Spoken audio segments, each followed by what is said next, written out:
بسم اللہ الرحمن الرحیم۔ مفتی شعیب اللہ خان صاحب کے بیانات کے لیے مفتی صاحب کے آفیشیل چینل کو سبسکرائب کریں اور زیادہ سے زیادہ شیئر کریں۔ الحمدللہ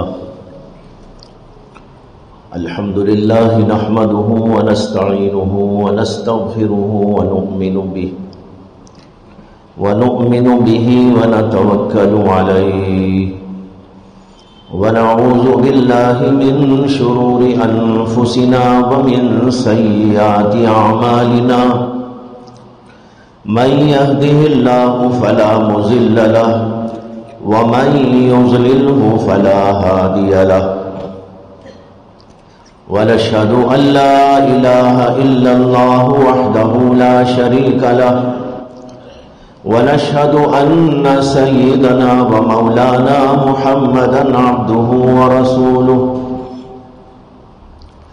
صلى الله عليه وعلى آله وأصحابه وأزواجه وذرياته وسلم تسليما كثيرا أما بعد فأعوذ بالله من الشيطان الرجيم بسم الله الرحمن الرحيم كنتم خير أمة أخرجت للناس تأمرون بالمعروف وتنهون عن المنكر وتؤمنون بالله۔ محترم حضرات، بزرگوں، بھائیوں، دوستوں، دنیا میں بیانات کا سلسلہ اس وقت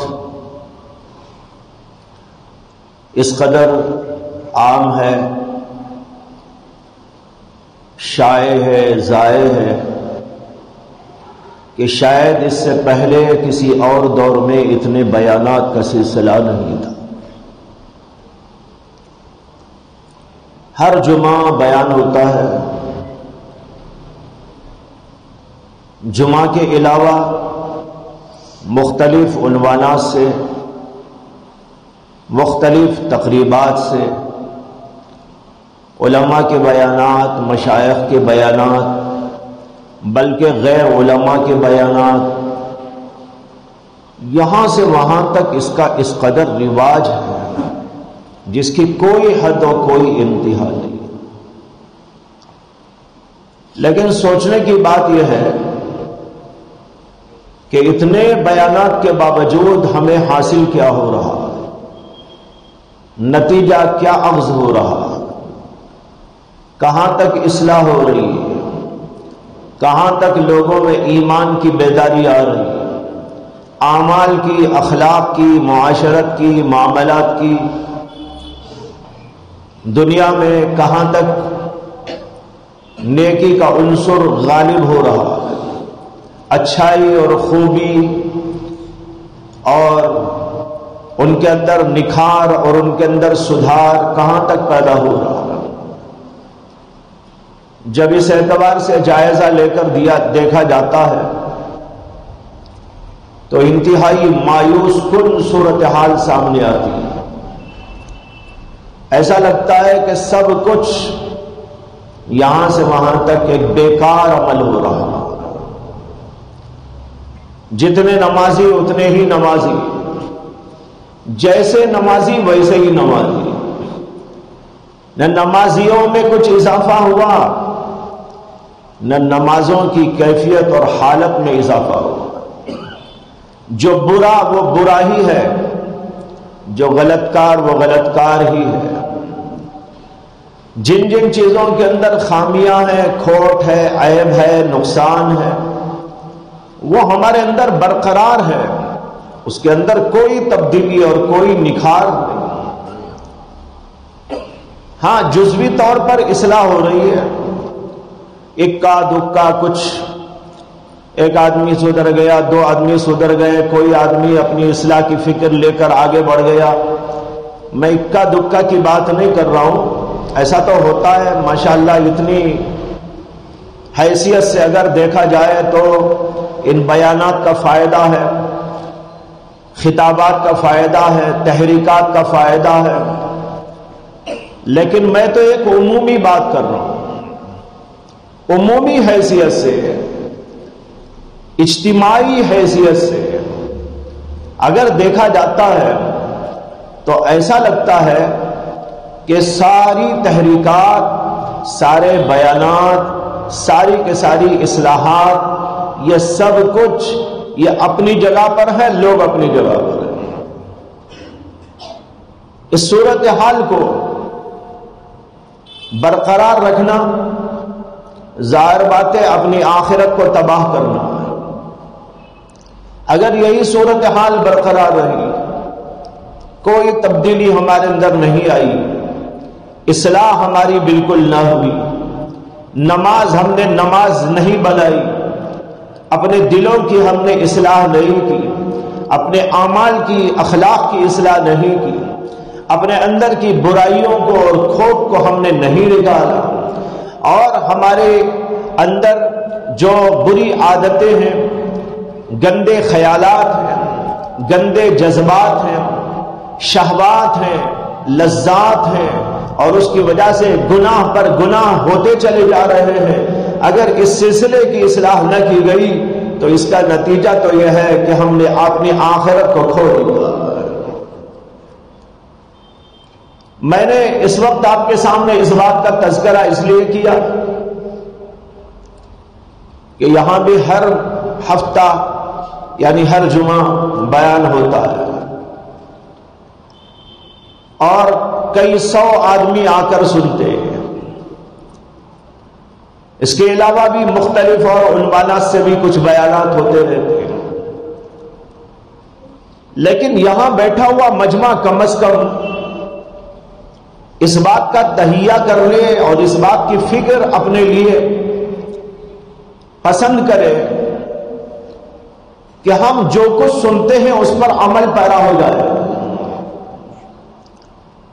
اگر اتنا مجمع بھی اس بات کے لیے تیار ہو گیا تو اصلاح کا کام بہت آگے بڑھ سکتا ہے، لیکن اکثر بیشتر یہی صورتحال سامنے آتی ہے کہ لوگ آتے ہیں اور سنتے ہیں اور یہ سمجھتے ہیں مولانا کام بیان کرنا ہے، ہمارا کام سننا ہے بس، اور سننا بھی نہیں ہے، بہت سارے لوگ تو سنتے بھی نہیں ہیں، سوتے ہیں، سننے والے بھی کم، سونے والے بھی بہت۔ تو لوگوں نے یہ سمجھ رکھا ہے کہ بھائی ان کا کام بیان کرنا ہے، خطیب صاحب ہیں وہ آئیں گے، بیان کریں گے، اپنی ڈیوٹی انجام دیں گے، چلے جائیں گے، ہمیں کیا لینا دینا ہے، ہمارے سے کیا تعلق ہے، ان کا کام بولنا، چلے جانا، ان سے ہمیں کچھ لینا دینا، کچھ اپنی اصلاح کرنا، کچھ اپنے لیے بنانا، اس سے اس کا کوئی تعلق نہیں۔ لوگ خطبات کو ایک ڈیوٹی کے طور پر سمجھتے ہیں، یہ انتہائی غلط نظریہ ہے، بلکہ بیہودہ نظریہ ہے۔ بیہودہ اس لیے ہے کہ اگر اس ڈیوٹی کا مطلب یہ سمجھتے ہیں جیسے اور بہت سارے کام تنخواہ لے کر کے چلے جانے کا ہے، ان کا کام ہے تنخواہ لے کے جانا، مولانا آئیں گے بیان کریں گے، اپنے تنخواہ لے کے جائیں گے، اس سے ہمیں کیا لینا دینا۔ اگر یہ نظریہ ہے تو انتہائی غلط ہے، بہت ہی بیہودہ ہے۔ بھائیو، یہ مساجد کے منبر اور محراب، مساجد کی فضا، یہ دراصل دین کے لیے ہے، دین کی اشاعت کے لیے ہے، دین کے اندر جو باتیں ہیں اس کی دعوت کے لیے ہے، تبلیغ کے لیے ہے، لوگوں کی اصلاح کے لیے ہے، اعمال کی اصلاح کے لیے ہے، عقائد کی اصلاح کے لیے ہے۔ یہ اس کا اصل موضوع ہے، یہ موضوع اس کا نہیں ہے جیسے کوئی دکان کا موضوع ہوتا ہے۔ دکان کا موضوع یہ ہے کہ آدمی دکان کھولے، کمایا جائے، لیکن اگر خطبے کو یا منبر کو، محراب کو اور یہاں کی ان تحریکات کو اس نقطے نظر سے کوئی دیکھے تو انتہائی بڑی بری بات ہے۔ دکان کو بھی اور مسجد کو ایک کر دیا۔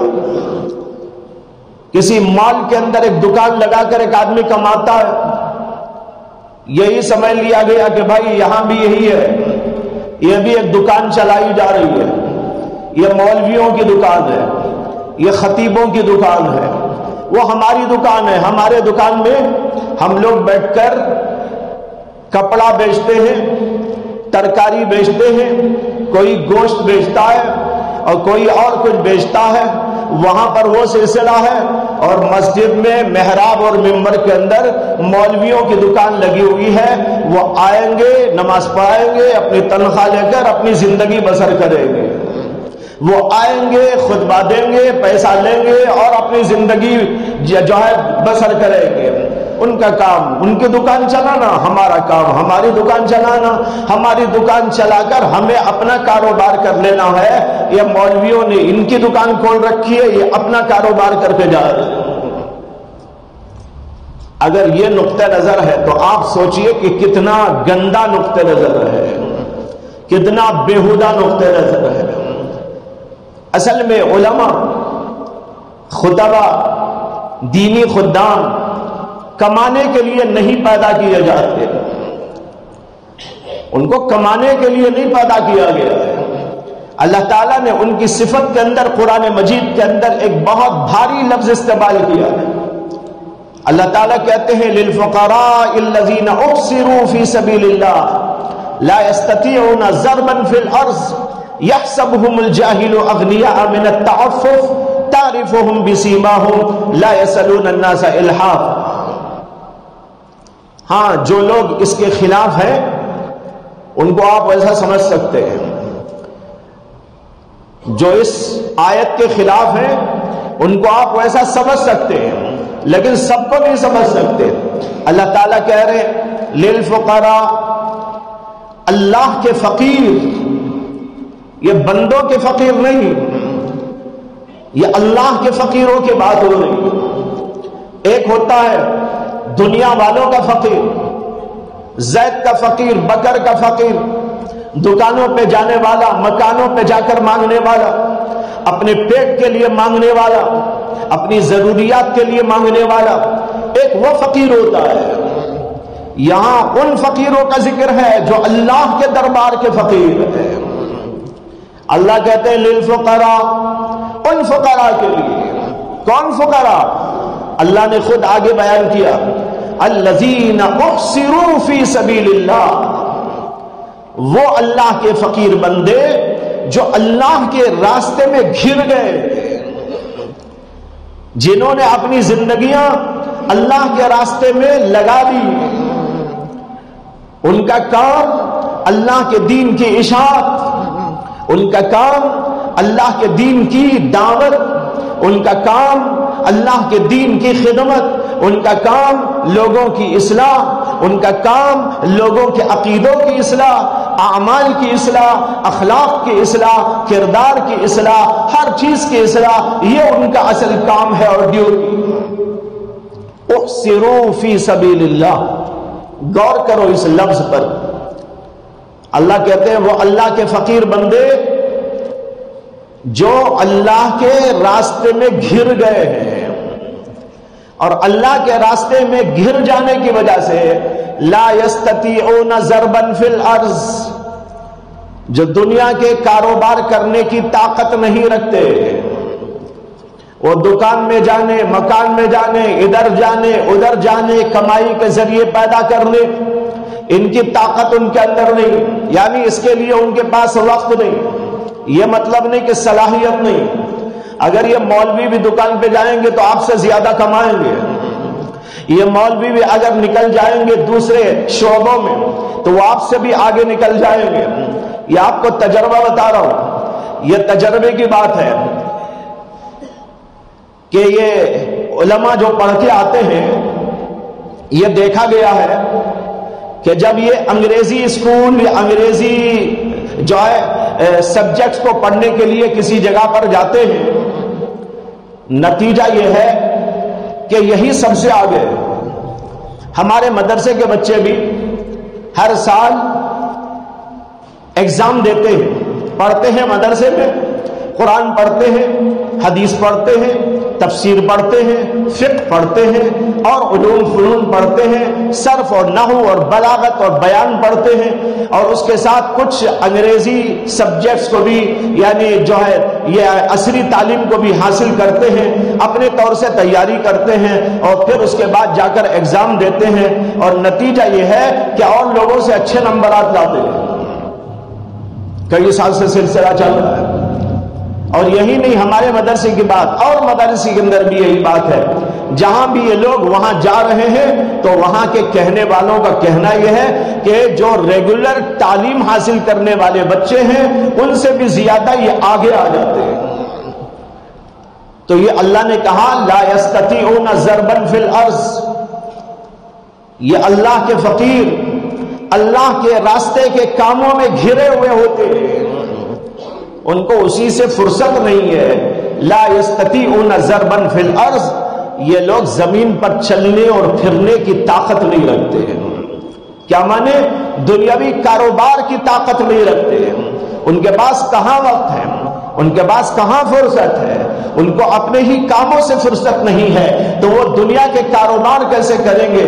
اس میں اللہ نے یہ بھی جواب دے دیا کہ جو عام طور پر لوگ اعتراض کرتے ہیں کہ بھائی یہ علماء حضرات یہ صرف مسجدوں میں اور محرابوں میں اور اسی طرح مدارس میں اور دینی کی خدمتوں میں کیوں لگے رہتے ہیں، وہ اپنی دکانیں کیوں نہیں کھول لیتے اور دنیاوی کاروبار کیوں نہیں کر لیتے، مختلف دنیا کے کاروبار میں حصہ کیوں نہیں لے لیتے؟ اللہ نے خود اس کا جواب دے دیا، احسروا فی سبیل اللہ، یہ اللہ کے راستے میں گھرے ہوئے ہیں، لا یستطیعون ضربا فی الارض، یہ دنیا کے اور کاموں میں حصہ داری کے لیے طاقت نہیں رکھتے۔ آپ نے کبھی دیکھا ہے کہ ایک ڈاکٹر صاحب ہیں 4-5 گھنٹے کے لیے کلینک چلاتے ہیں اور وہ انجینئر بھی ہیں اور کسی جگہ پر جا کر مکانات بنانے کے سلسلے میں بھی کام کرتے ہیں، اور اسی کے ساتھ ساتھ وہ ٹیلر بھی ہیں، 1-2 گھنٹے کپڑے بھی سی لیا کرتے ہیں، اور وہ صاحب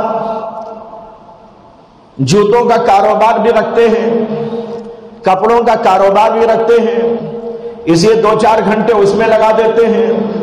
اس طرح ایک ڈاکٹر صاحب کلینک بھی چلاتے ہیں، انجینئر بھی کرتے ہیں اور جوتوں کی دکان بھی چلاتے ہیں، اور اس کے ساتھ ساتھ کپڑوں کی دکان بھی چلاتے ہیں۔ آپ نے ایسے کسی ڈاکٹر کو دیکھا ہو تو مجھے بتاؤ، اتنا بڑا مجمع ہے نا، میں آپ سے پوچھ رہا ہوں، آپ کا بنگلور بہت بڑا ہے، آپ کا نہیں میرا بھی بنگلور ہے، کہیں آپ سمجھے میں یہاں کا نہیں ہوں، میں بھی یہی کو اسی محلے کا ہوں، تو بتاؤ بھائی کوئی ایسا ڈاکٹر آپ نے دیکھا ہو کلینک چلاتا ہو، جوتوں کا کاروبار کرتا ہو، ٹیلرنگ بھی کرتا ہو، کارپینٹری بھی کرتا ہو؟ کہیں نہیں ہے نا۔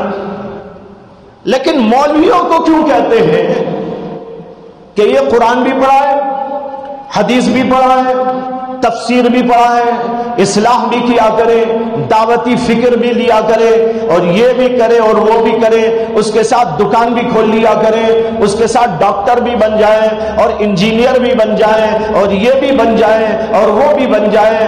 اگر یہ سب کچھ بنیں گے تو خلاصہ یہ ہے کہ کچھ بھی نہیں رہے گے۔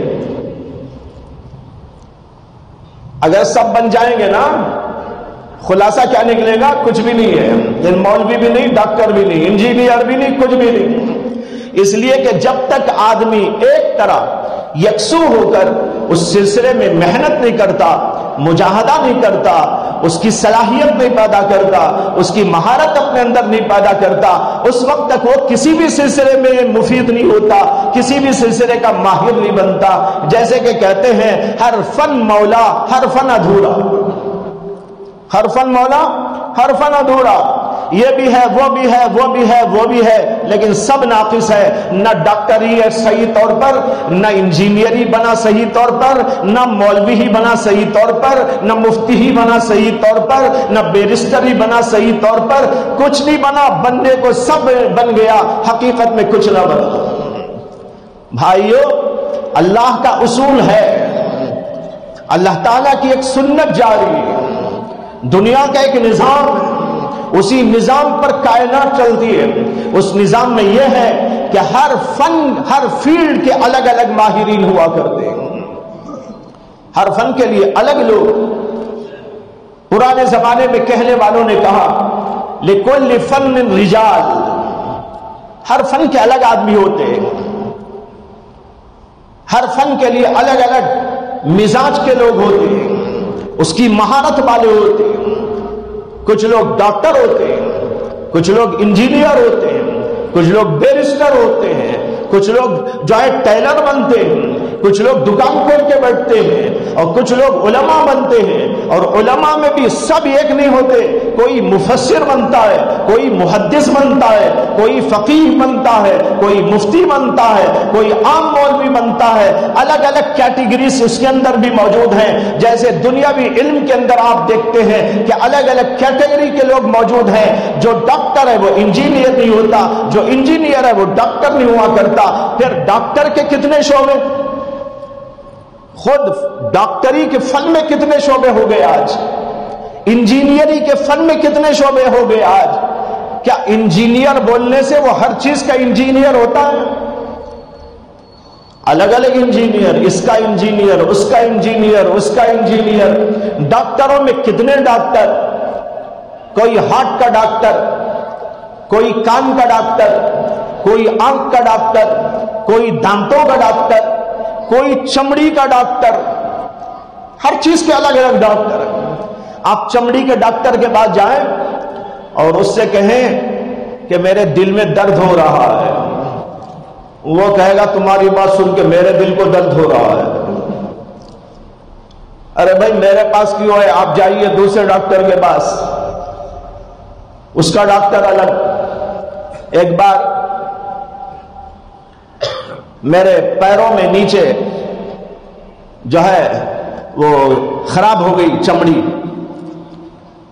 کٹ ہو جاتا تھا، کئی سال تک وہ بیماری رہی۔ ایک ڈاکٹر صاحب میرے پاس آتے جاتے تھے پہچان کے، انہوں نے ایک دن میرے پیروں کو دیکھ کر کہا کہ میں تو اسی کا ڈاکٹر ہوں، اگر آپ جو ہے چلیں تو میں اس کا علاج کر دیتا ہوں۔ میں نے کہا بہت اچھا بھائی، بہت پریشان ہوں۔ چنانچہ وہ اپنی کلینک پر لے کر گئے اور جا کر وہاں بیٹھ کر وہ علاج اس کا کیا، اور اس کے ساتھ ساتھ یہ بتا رہے تھے کہ میں صرف یہ نیچے والی چمڑی کا ڈاکٹر ہوں، اگر اس اوپر والی چمڑی کے بارے میں پوچھے تو مجھے کچھ نہیں معلوم۔ انہوں نے خود کہا مجھے، میں صرف وہ تلوہ جس کو کہتے ہیں تلوے کی چمڑی کا ڈاکٹر ہوں۔ اب تلوے کے اوپر والا جو حصہ ہے اس چمڑی کے بارے میں یا اس کی بیماریوں کے بارے میں یا اس کے علاج کے بارے میں مجھے کچھ نہیں معلوم۔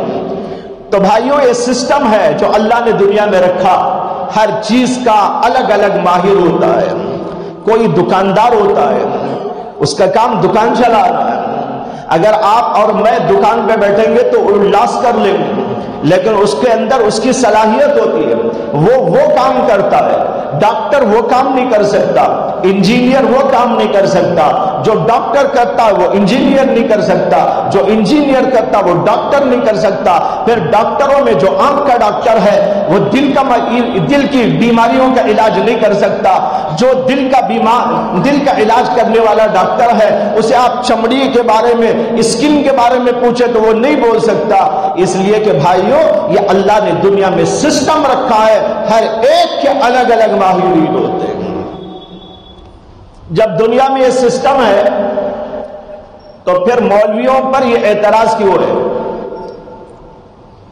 کہ وہ قرآن پڑھے، تفسیر پڑھے، حدیث پڑھے، اس کی پوری حقیقت کو جانے، فقہ کو پڑھے، تمام مسائل کو اس کے جانے۔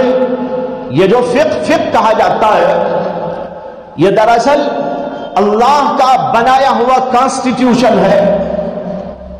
کانسٹیٹیوشن ہر ملک کا الگ الگ کانسٹیٹیوشن ہے۔ بھارت کا کانسٹیٹیوشن ہے، امریکہ کا ہے، پاکستان کا ہے، اور ملکوں کا ہر ایک کا الگ الگ ہے۔ اس کو پڑھنے والے کو آپ کہتے ہیں بیرسٹر، وکیل، وہ وکیل اور بیرسٹر ہندوستان کا کانسٹیٹیوشن پڑھ کے آتا ہے، اور جو بندہ پورے قرآن کو پڑھ کر اس کے اندر کے تمام احکامات اور جو ساری دنیا کے لیے اللہ نے کانسٹیٹیوشن بھیجا ہے اس کو پڑھ کر آتا ہے، تو کتنا بڑا کام ہوتا ہے۔ جو ہندوستان کا کانسٹیٹیوشن پڑھتا وہ تو اتنا پڑھتا ہے، اور قرآن پوری دنیا کا کانسٹیٹیوشن ہے۔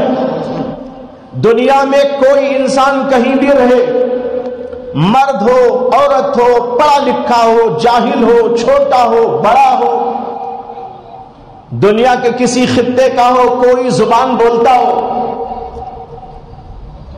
اور کسی طبقے سے تعلق رکھتا ہو، اللہ نے ساری دنیا کے لیے ایک کانسٹیٹیوشن بھیجا ہے، اس کا نام ہے القرآن المجید۔ اللہ نے آسمانوں سے نازل کیا،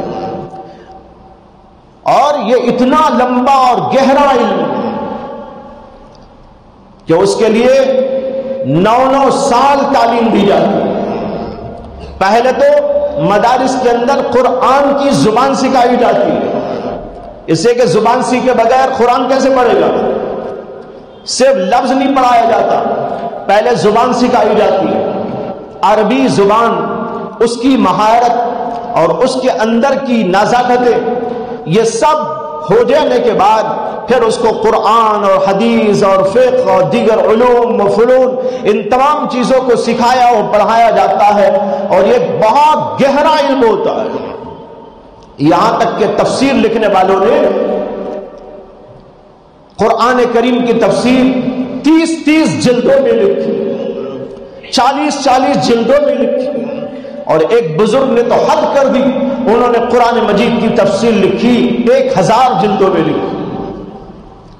وہ دنیا میں اب بھی موجود ہے، قسطنطنیہ کے کتب خانے کے اندر میوزیم میں وہ لکھ رکھی ہوئی موجود ہے، 1000 جلدوں پر مشتمل قرآن کی تفسیر۔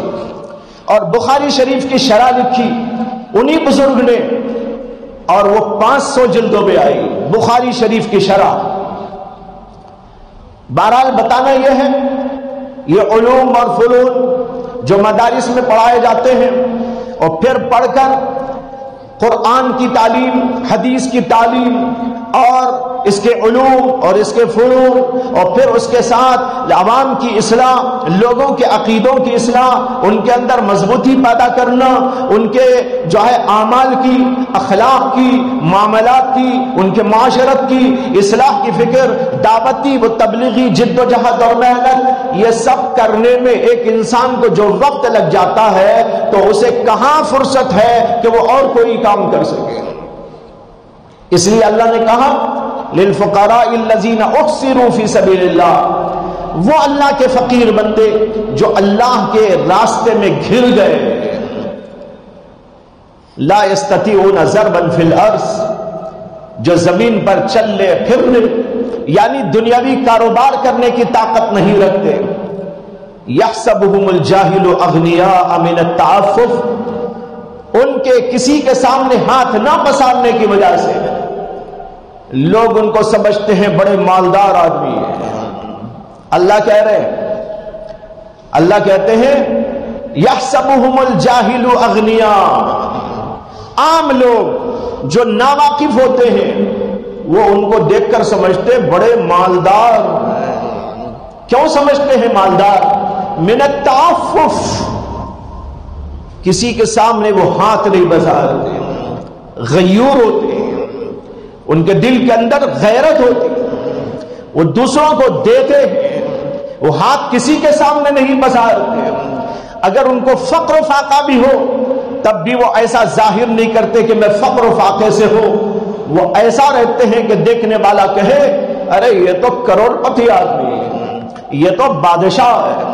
اللہ کہہ رہے یحسبهم الجاہل اغنیاء من التعفف تعرفهم بسیماهم، لیکن ان کی علامتوں سے تم ان کو پہچان سکتے ہو۔ میں یہ عرض کرنے جا رہا تھا اس آیت کی روشنی میں کہ بھائیو، ایک کام ہے علماء کا، وہ کام کیا ہے؟ وہ کام ہے حق کی صدا بلند کرنا، دین کی اشاعت کرنا، دینی علوم کی اشاعت کرنا، اب یہاں پر دو باتیں ہیں، اس کو بھی سمجھ لیجئے، ٹاپک چھڑ گیا ہے۔ اگرچہ میں کچھ اور بولنے جا رہا تھا، آیت بھی میں نے کچھ اور پڑھی تھی، لیکن تمہیدی گفتگو کرتے ہوئے بات لمبی ہو گئی۔ لیکن یہ جو عرض کیا گیا یہ بھی آج کل کی ضروریات اس میں سے ہے۔ یہاں پر سمجھنے کی بات یہ ہے کہ حضرات علماء کی دو ذمہ داریاں، ایک ذمہ داری ان کی ہے حفاظت دین اور ایک ذمہ داری ہے اشاعت دین، دو الگ الگ ذمہ داریاں۔ حفاظت دین کا مطلب اللہ کے دین کی حفاظت، اس میں کوئی رخنا نہ پڑے، اس میں کوئی فطور نہ آ جائے، کوئی غلط کار لوگ اس میں عدل بدل نہ کر ڈالے، جیسے کہ زمانے قدیم کے اندر یہود نے، نصارہ نے اس ذمہ داری کو پورا نہ کیا تھا، تو نتیجہ یہ ہوا کہ ان کی کتابوں میں تحریف ہو گئی، لوگوں نے عدل بدل کر دیا، توریت کو بدل دیا، انجیل کو بدل ڈالا اور انبیاء کے صحیفوں کو بدل ڈالا۔ آج وہ اصلی شکل کے اندر دنیا میں کہیں موجود نہیں، حتیٰ کہ لوگوں کو یہ بھی نہیں معلوم کہ توریت کون سی زبان میں نازل ہوئی تھی۔ اگر کسی جاہل ہمارے آدمی کو پوچھ لے، بلکہ بچے کو پوچھ لے کہ بھائی قرآن کون سی زبان میں ہے، بتائے گا کہ نہیں بتائے گا؟ ہر آدمی بتائے گا الحمدللہ ہمارا قرآن عربی زبان میں۔ اگر کوئی اس کے سامنے کہنے لگے ارے میں نے تو اردو میں بھی دیکھا تھا قرآن، وہ کہے گا نہیں وہ قرآن نہیں، وہ قرآن کا ٹرانسلیشن ہے، جو تم نے دیکھا وہ کیا ہے؟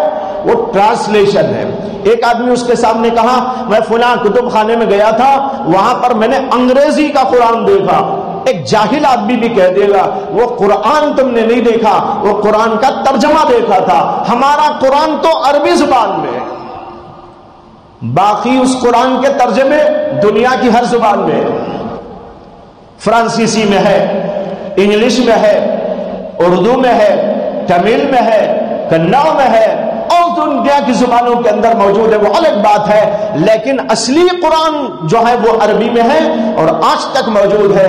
یہ ہمارا بچہ جانتا ہے، لیکن کسی عیسائی کو پوچھو، کسی یہودی کو پوچھو کہ توریت کون سی زبان میں نازل ہوئی تھی، تمہاری انجیل کون سی زبان میں نازل ہوئی تھی، ان کو اتا پتا کچھ نہیں ہے۔ وہ آپ کو انگلش کا ٹرانسلیشن دے دیں گے، اردو کا ٹرانسلیشن دے دیں گے، کنڑ کا ٹرانسلیشن دے دیں گے، تمل کا ٹرانسلیشن دے دیں گے اور کہیں گے یہ انجیل ہے۔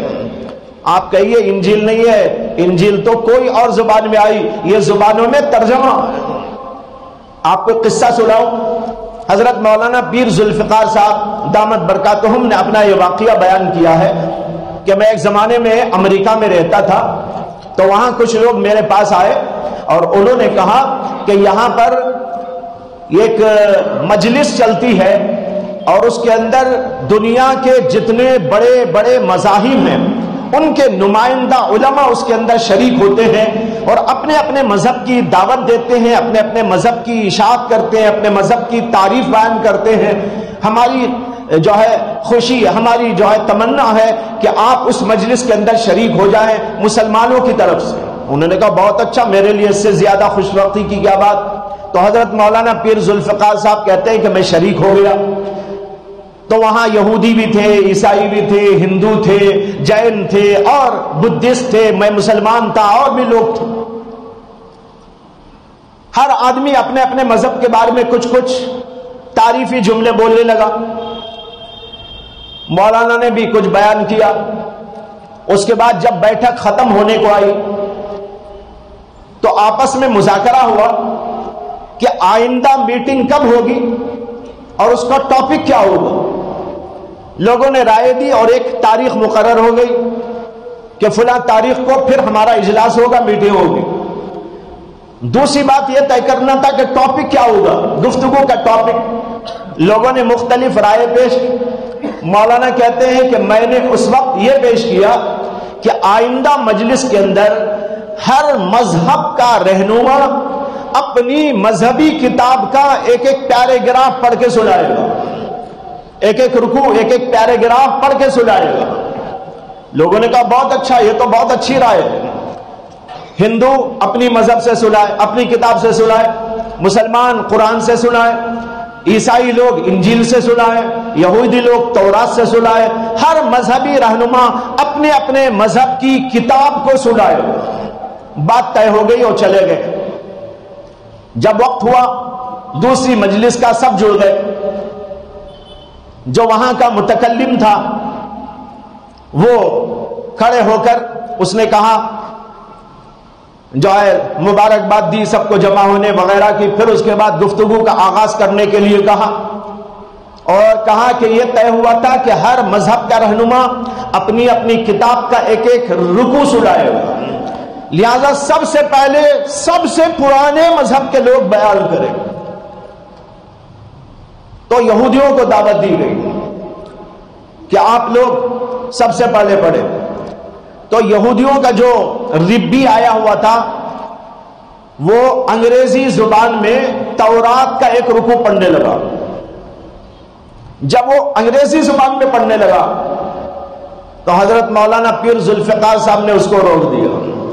انہوں نے کہا بھائی ایک منٹ ٹھہریے، گزشتہ بار یہ بات طے ہوئی تھی کہ ہر آدمی اپنے مذہب کی کتاب پڑھے گا، اپنے مذہب کی کتاب کا ٹرانسلیشن پڑھے گا، یہ نہیں طے ہوا تھا۔ کیا طے ہوا تھا؟ اپنے مذہب کی کتاب پڑھے گا۔ آپ جو پڑھ رہے ہیں وہ انگریزی میں پڑھ رہے ہیں، انگلش میں پڑھ رہے ہیں، اور انگلش میں یہ کتاب نازل نہیں ہوئی تھی۔ جب انگلش میں نازل نہیں ہوئی تو آپ اصلی کتاب میں پڑھیے۔